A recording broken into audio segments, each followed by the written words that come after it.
Hello, everyone. Welcome to Grandma's Story Studio. Come, sit close.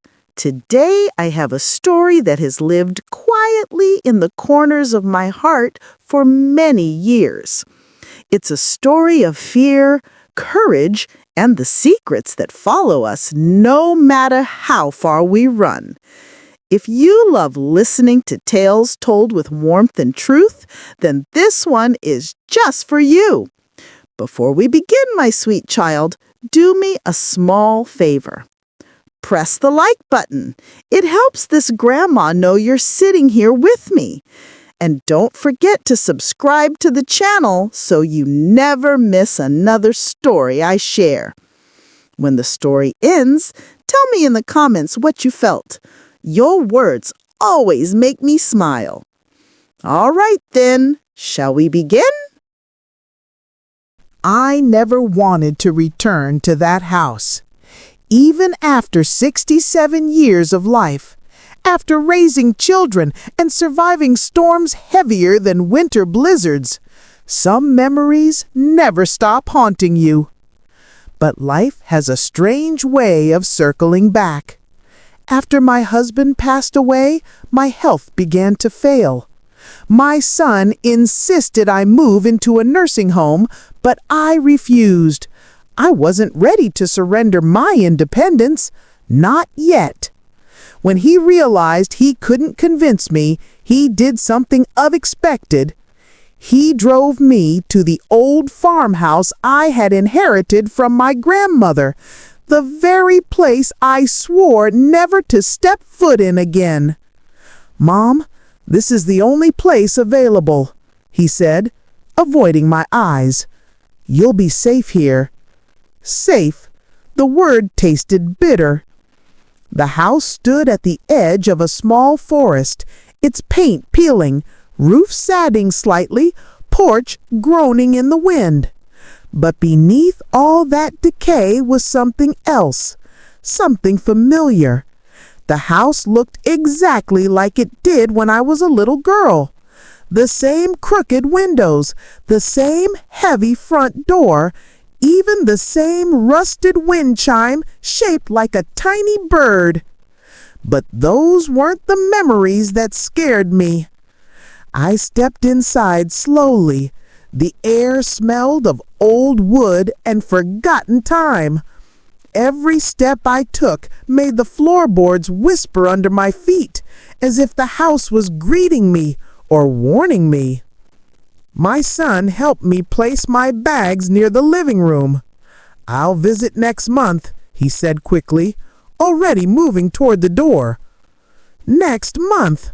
I swallowed the sadness and nodded.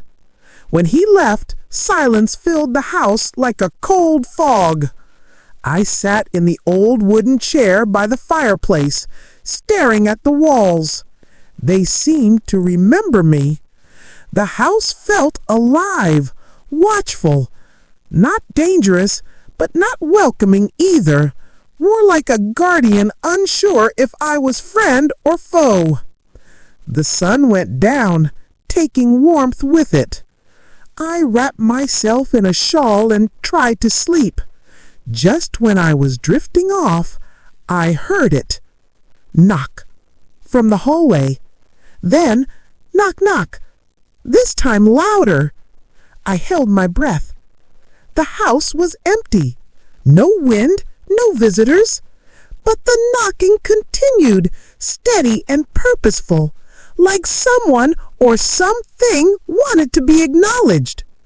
And in that moment, a memory from my childhood slammed into me. This was not the first time the house had tried to speak to me. The knocking grew louder, echoing down the hallway like a heartbeat. I clutched the edge of my blanket, my breathing shallow. Every instinct in my body told me not to move, not to answer, not to acknowledge. But the house wanted me to listen. "Who's there?" I whispered, though I wasn't sure I wanted a reply. The hallway light flickered. Once, twice, then went out. The knocking stopped instantly. Silence returned, heavy and unnatural. I waited, afraid to breathe too loudly. After what felt like an hour, I forced myself to stand. My knees shook as I made my way to the hallway. The floor creaked under each careful step. When I reached the hallway entrance, I saw nothing. No shadow, no figure. Just a long stretch of darkness swallowing everything. But the air changed. A sudden cold swept past me, brushing my cheek like an icy fingertip. It wasn't the kind of cold that comes from a draft. It was intentional, targeted, the kind that makes your body understand something unseen was very, very close. I turned on the flashlight on my phone and scanned the hallway. Nothing. Just as I lowered the phone, a soft sound drifted from behind me. A whisper. Go back. I spun around so fast I nearly fell. No one was there, but the whisper, it wasn't a threat. It felt like a warning. My heart pounded as I backed into my bedroom and locked the door. The whisper repeated, softer this time, like it was drifting away. Go back. I barely slept that night. By morning, the house looked normal again. Sunlight filtered through the curtains, warming the floor. The air felt lighter, as if the previous night had been nothing but a dream. Trying to shake off the fear, I made myself tea, but when I walked to the kitchen table, I froze. There, lying neatly in the center of the table, was a single old photograph. My grandmother, in front of the same farmhouse, holding a little girl. Me. In the corner of the photo, written in faded ink, were 3 words. You are home. A chill ran down my spine, not from fear, but from something stranger. My grandmother had died decades before. So who placed the photo on the table? And why now? As I stared at the photograph, memories long buried began to surface. Memories I had spent a lifetime avoiding. I remembered running barefoot through the wooden halls as a child. I remembered my grandmother humming an old lullaby. I remembered warm evenings by the fireplace. But I also remembered the nights, the shadows, the footsteps, the knocks, the way my grandmother always told me, the house watches over us. Back then, I didn't understand what she meant. I gently picked up the photograph. The edges were crisp, as if it hadn't aged at all. That alone was impossible. This picture should have been yellowed, cracked, worn by time. But it looked freshly printed. Something, or someone, wanted me to see it. I placed it aside and tried to distract myself with cleaning. The house needed it desperately. Dust covered every surface. Cobwebs hung like old curtains. But as I wiped the shelves, I noticed strange details. A teacup sitting upright on the counter. A blanket folded neatly on the couch. Books arranged on the cabinet, alphabetized. Someone had been taking care of the house long before I arrived. I pushed the thought away. Maybe my son hired someone before bringing me here. But then I found the next sign. The living room window had been barricaded from the inside with heavy wooden planks, not recently nailed, old nails, rusted, stained.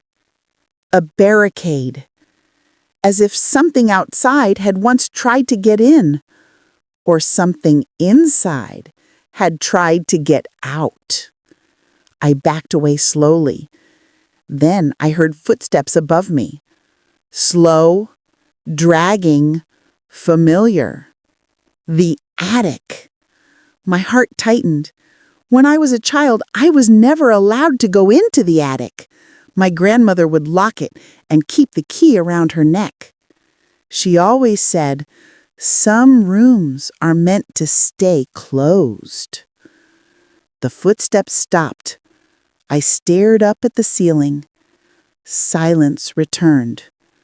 But then, tap! A tiny sound, like someone knocking lightly on the attic floor, calling me, inviting me. I took a deep breath and walked toward the staircase leading upward. Each step creaked louder than the last. When I reached the attic door, I saw something that made my knees weaken. The lock that had stayed shut for decades, was broken. Not old and rusted, freshly snapped. Someone had opened the attic, and they wanted me to follow. My hand trembled as I touched the attic door. The broken lock hung loosely as if torn apart by something powerful or desperate. I pushed the door slowly, and it opened with a long, trembling creak that echoed through the entire house. A wave of cold air rushed down the stairs, carrying the smell of old wood and something else, something metallic.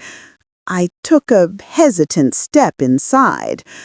The attic was dim, lit only by weak sunlight coming through a single narrow window. Dust floated in the beams of light like tiny ghosts. The room looked untouched for decades, but there were clear signs that someone or something had been here recently. A rocking chair stood near the window, still swaying gently as if someone had left it moments before.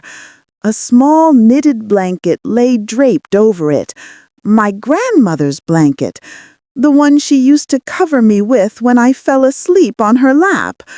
My throat tightened. She hadn't been here for over 50 years. I moved further in. Boxes were stacked neatly along the walls. Old trunks, antique lamps, my childhood toys. But what caught my attention was a wooden chest placed in the center of the room. Unlike everything else, it was spotless. No dust, no cobwebs, as if it had been opened and closed many times. I knelt down slowly and lifted the lid. Inside were dozens of handwritten letters, yellowed, delicate, tied with a faded ribbon. I picked up the top letter. The handwriting was unmistakable. My grandmother's. My hand shook as I unfolded it. "If you are reading this, my little Lily, it means the house has brought you back to me. I am sorry you had to return, but the house chooses who it must protect." Protect? From what? I read further. "Something lives in the woods. It has watched our family for generations. It wanted you when you were a child. I kept you safe, but the danger never left." My skin turned cold. Suddenly, a shadow moved behind me. I spun around. No one. But I heard a soft, familiar hum, a lullaby, floating through the attic. My grandmother's lullaby. It came from the rocking chair. The chair rocked faster now, aggressively, violently. The attic floorboards began to tremble. I stumbled backwards, clutching the letter, and ran down the stairs, slamming the attic door behind me. My heart hammered in my chest. The house wasn't haunted. It was alive. And it wasn't trying to scare me. It was trying to warn me. But the question now was, warn me about what? Or who? That evening, as the sun sank behind the trees, the house grew unusually still. Even the usual creaks and whispers seemed to hold their breath. I couldn't shake the words from my grandmother's letter. Something lives in the woods. It wanted you when you were a child. The wind outside picked up, rustling the leaves like soft footsteps. I pulled the curtains aside and looked through the window toward the darkening woods. That was when I saw them. Two pale, unblinking eyes staring back at me from between the trees. My breath caught in my throat. The eyes didn't move. They didn't blink. They simply watched, glowing faintly in the dusk. I stepped back instinctively. A sharp knock sounded behind me, 3 quick taps from the hallway wall. Not the door, the wall. I froze. The house was warning me again. Suddenly, the lights flickered violently. The knocking repeated, faster, louder, like the house was shouting, "Get away from the window!" I stumbled back just as the window pane cracked sharply, a thin line spreading across the glass like a lightning bolt. Then, in the woods, the eyes shifted, slowly, deliberately. They rose higher, as if the creature, whatever it was, had stood up to its full height. And it was tall, far taller than any man. I backed toward the living room, my knees weak. The lights flickered again before going out completely, plunging the house into darkness. Only the fireplace embers remained glowing. And then a low growl came from outside, deep, animalistic, but somehow wrong. My grandmother's words echoed in my mind. It wanted you when you were a child. Why me? Why my family? I reached for the letters I had taken from the attic and opened another one with trembling fingers. If it ever finds you, do not run into the woods. Do not call for help. The house is the only place it cannot enter. My chest tightened. The house wasn't a prison. It was a sanctuary. Another letter slipped from the bundle, falling onto the floor.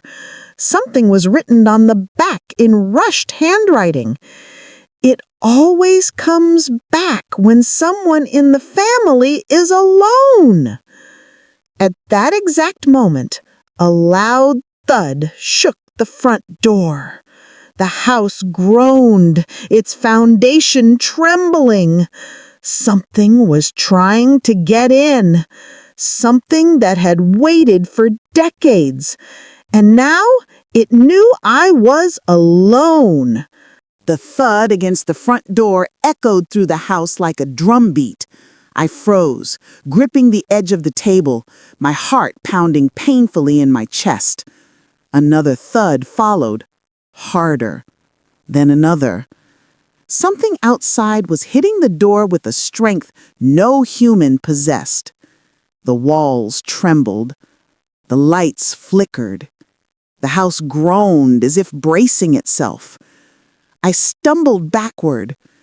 "Please, not again!" I whispered without thinking. Memories from my childhood rushed back. Memories I had buried so deep I thought they'd never return. I remembered hiding under the bed as my grandmother stood guard at the door with a lantern.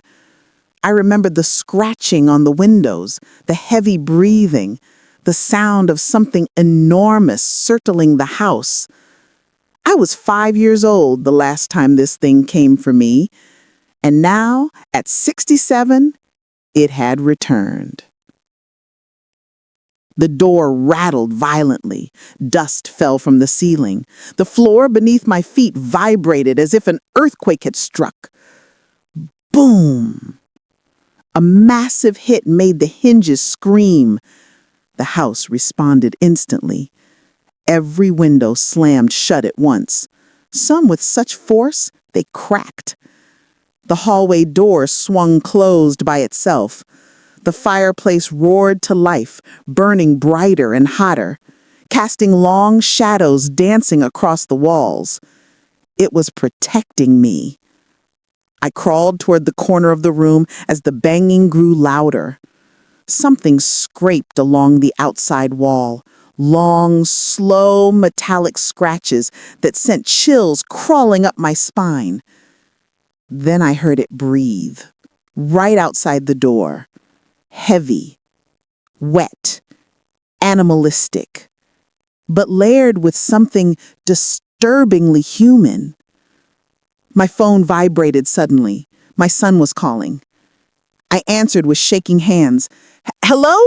Daniel?" "Mom?" His voice was strained, almost panicked. "You need to leave the house right now. The police called me. They found something in the woods near your property." My blood turned cold. What did they find? A trail, huge footprints, and something else. A man's jacket, torn apart. He sucked in a breath. "Mom, are you okay? What's happening?" Before I could answer, the creature slammed into the door with such force that the wood cracked down the middle. I screamed, "Mom! Mom!" I dropped the phone. From the other side of the door came a low, rumbling voice, a voice that did not belong to any animal on this earth. It whispered one word. My name, Lily. The door bent inward. The house creaked in pain, as if fighting back. The creature whispered again, slow, hungry, patient. "Let me in." The moment I heard my name whispered through the broken door, my body went cold. Not some fear, though fear consumed me, but from recognition. I had heard that voice once before. When I was a child, before my grandmother warned me never to go near the woods alone. The creature pounded on the door again, but now the house fought back. The wooden beams groaned, tightening like muscles bracing against impact. The floor vibrated, pushing me away from the entrance, guiding me, no, urging me toward the old hallway. I followed its silent command, stumbling into my grandmother's bedroom. The air here felt different, warmer, almost familiar. Her scent lingered faintly, a mix of lavender and burnt sugar. On the dresser lay an old music box I hadn't noticed before. A tiny note sat beside it, my grandmother's handwriting. My hands trembled as I opened it. "My Lily, if the creature returns, you must understand the truth. It does not wander randomly. It hunts those connected to our blood. It took your great-grandfather. It tried to take you, and someday it would have taken the one you love most. I gasped. My son! The house wasn't only protecting me, it was protecting the entire family line. I kept reading. I made a pact with the house when you were a child. It sealed the creature out. But the pact lasts as long as someone of our bloodline lives here. My breathing hitched. My son brought me back here, unknowingly renewing the pact, saving himself and me. Suddenly, the music box clicked open and began playing my grandmother's lullaby, the same melody that echoed in the attic. And under the melody, a whisper. Downstairs. My heart raced. The house was guiding me again. I hurried toward the living room. The banging on the front door had stopped. The silence was far more terrifying. For a moment, I thought the creature had left, until I saw the shadow through the cracked window. Tall, wrongly shaped, moving slowly toward the back of the house. It was trying to find another way in. I grabbed the nearest object, a metal fire poker, and backed into the center of the room. The house hummed softly, like a heartbeat beneath the floor. My grandmother's final words echoed in my mind. The house can protect you, but only if you trust it. A sudden cold gust swept through the hallway. The back door creaked. The creature was inside. The cold rushed through the living room like a tidal wave. Every candle went out. The fire dimmed to a flicker. I gripped the poker tightly, my breath coming in sharp bursts. I knew it was behind me before I turned. The air changed, that suffocating pressure, the overwhelming sense of being watched. Slowly, cautiously, I turned my head. And there it was. Not fully visible, just a silhouette in the dark.